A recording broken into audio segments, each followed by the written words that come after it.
Before you can eliminate a pest, you must first understand a few basics about its biology and, more importantly, its behavior. The three primary rodent species of concern to an integrator or grower are roof rat, Norway rat, and house mouse. They are often referred to as commensal rodents, meaning they have adapted to living with humans. Roof rats are, by nature, tree-dwelling rodents.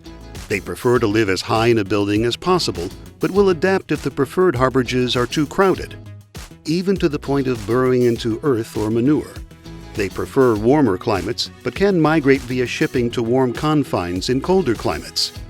In one particular study, it was found that 50% of a population never even touch the floor. Norway rats are naturally ground-dwelling rodents. They prefer to live in burrows dug into the earth, but will inhabit building voids.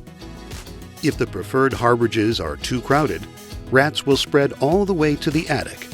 They can tolerate very cold winter weather outdoors as long as there is food available. House mice are the most adaptable of the three. They have no preference for high or low, but they do seek warm harborages. They can do very well in attics, wall voids, burrows in earth, or in manure. Both rat species have a behavior called neophobia, which is a strong fear of anything new introduced into their well-memorized territory. It may take several weeks for rodents to accept new bait stations or traps. Some may never accept them, in which case creativity will be needed to eliminate them. Take into factor new scents and objects that may spook your rodent population very easily. When placing new bait stations or rodenticide, patience and consistency are important. Your LePoidevin representative can further explain this to you if needed. All three species are very prolific breeders. Mice generally become sexually mature at about 2 months of age, while rats reach sexual maturity at about 3 months of age. For all three species, the gestation time for a litter of pups is about 3 weeks. A female can mate and become pregnant again in as little as 24 hours after giving birth. It takes about 3 weeks for a litter of pups to become weaned and ready to be on their own. Their reproductive rate can easily outbreed insufficient baiting programs. Adult house mice eat about 1/10 of an ounce of food per day. Rats normally eat 1 to 2 ounces of food per day. If you do the math, 1,000 mice or 100 rats can easily eat over a ton of feed per year. Rats and mice are prey animals near the bottom of the food chain.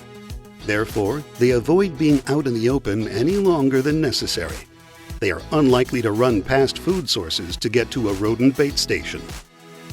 Over the centuries, rats and mice have acquired behaviors which help them survive. They shy away from unfamiliar food, move about at night, stay in the shadows, and avoid new things in their territories. Commensal rodent colonies are segmented based on the strength or dominance of the individuals.